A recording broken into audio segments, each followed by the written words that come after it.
Canada के उप विदेश मंत्री के उस दावे पर भारत ने कड़ी प्रतिक्रिया दी है जिसमें कहा गया था कि कनाडाई नागरिकों को धमकी देने या हत्या करने की मंजूरी भारत सरकार के एक वरिष्ठ मंत्री ने दी थी। नमस्कार, मैं हूँ रूबी। आप देख रहे हैं जन दर्पण, सत्ता का खेल, गणित की नजर, सत्ता गणित। अमेरिकी अखबार वाशिंगटन पोस्ट में 14 अक्टूबर को एक रिपोर्ट में छपी थी। इस रिपोर्ट में अखबार ने सूत्रों के हवाले से लिखा था कि भारत के गृह मंत्री अमित शाह ने कनाडा में सिख अलगाववादियों के खिलाफ अभियान के ऑर्डर दिए थे। अब सवाल यह पैदा हुआ कि आखिर ये जानकारी वाशिंगटन पोस्ट के पत्रकार को किसने दी थी। मंगलवार को कनाडा के विदेश उप मंत्री डेविड मॉरिसन ने देश के नागरिक सुरक्षा और राष्ट्रीय सुरक्षा कमेटी को एक सवाल के जवाब में बताया था कि उन्होंने ही पत्रकार को भारत के गृह मंत्री अमित शाह का नाम बताया था। कनाडा की ओर से लगाए गए आरोपों को अमेरिकी विदेश मंत्रालय के प्रवक्ता मैथ्यू मिलर ने भी प्रतिक्रिया देते हुए चिंताजनक बताया था। अब इस पर भारत ने क्या प्रतिक्रिया दी है, ये भी जान लेते हैं। रणधीर जायसवाल ने कहा कि कल हमने कनाडा से जुड़े मामले के संबंध में कनाडा उच्चायोग के प्रतिनिधि को सम्मन किया था। एक राजनयिक नोट सौंपा गया था जिसमें कि 29 अक्टूबर 2024 को ओटावा में सार्वजनिक सुरक्षा और राष्ट्रीय सुरक्षा पर अस्थायी समिति की कार्यवाही का संदर्भ दिया गया। नोट में यह स्पष्ट किया गया कि भारत सरकार ने कनाडा के उप विदेश मंत्री डेविड मॉरिसन द्वारा समिति के सामने भारत के केंद्रीय गृह मंत्री के खिलाफ लगाए गए बेमतलब और निराधार टिप्पणियों पर कड़ी आपत्ति जताई है। उन्होंने कहा कि यह पहले ही साफ हो चुका है कि कनाडा के अधिकारियों ने जानबूझकर भारत की छवि को खराब करने और दूसरे देशों को प्रभावित करने की एक रणनीति के तहत अंतर्राष्ट्रीय मीडिया में निराधार आरोप लीक किए हैं।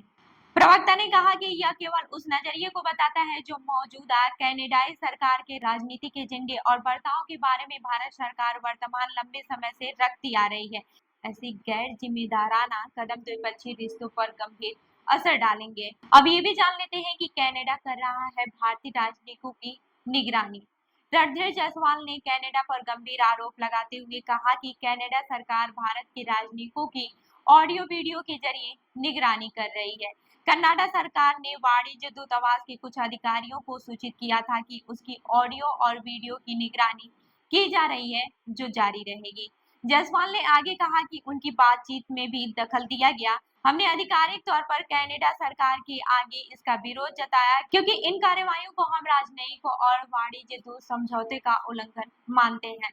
तकनीकी बातों का हवाला देकर कनाडाई सरकार इन तथ्यों को वाजिब नहीं ठहरा सकती है कि वो उत्पीड़न और धमकी के काम में शामिल है। हमारे राजनयिक और वाणिज्य दूतावास कर्मी पहले से ही उग्रवाद और हिंसा के माहौल में काम कर रहे हैं।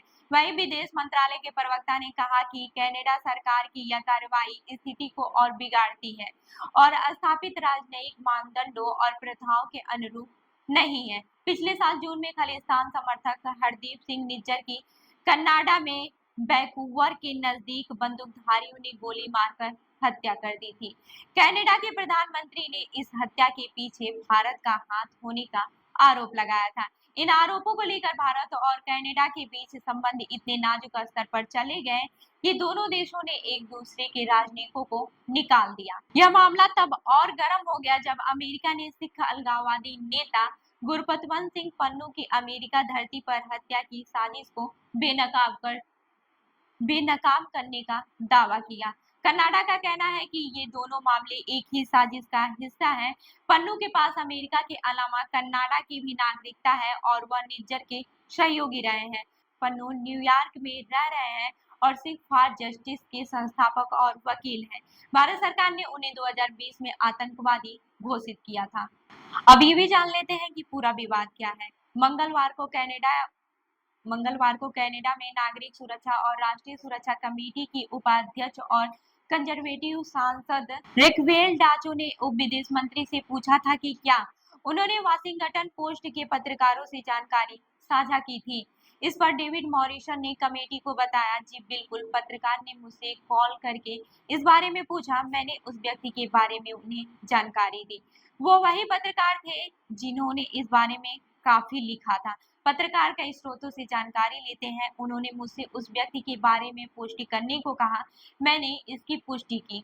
डेविड मॉरिसन के आरोपों पर अमेरिका विदेश मंत्रालय के प्रवक्ता मैथ्यू मिलर ने दैनिक प्रेस ब्रीफिंग में पत्रकारों से कहा था कि अमेरिका इस मुद्दे पर कनाडा सरकार के साथ परामर्श जारी रखेगा। निज्जर और पन्नू मामले में भारत के अमेरिका से रिश्ते भी थोड़े असहज हो गए हैं। कनाडा फाइव आइज अलायंस का सदस्य है, जिसमें अमेरिका, यूनाइटेड किंगडम, ऑस्ट्रेलिया और न्यूजीलैंड शामिल है। ये देश खुफिया जानकारियों को साझा करते हैं। अमेरिका ने कहा कि भारत को निज्जर हत्याकांड के मामले में कनाडा की ओर से लगाए जा रहे आरोपों पर गंभीरता से विचार करना चाहिए। वहीं प्रवक्ता मैथ्यू मिलर ने तो यहाँ तक कह दिया कि भारत पर लगाए गए आरोप बेहद गंभीर है। हालांकि भारत की प्रतिक्रिया अमेरिका को लेकर सधी रही है।